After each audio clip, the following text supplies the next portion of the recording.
Army chief general Qamar Javed Bajwa अब से कुछ देर बाद यादगार शोहदा पर हाजिरी देंगे, फूलों की चादर चढ़ाएंगे, फातह खानी की जाएगी। इस वक्त बराह रास्त मनाजिर आपको हम दिखा रहे हैं GHQ के पाक फौज के प्रिंसिपल स्टाफ अफसरान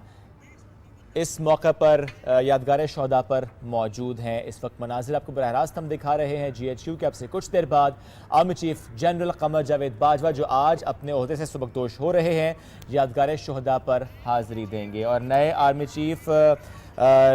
चीफ सैयद आसिम मुनीर भी उनके हमरा मौजूद हैं। कुछ ही देर में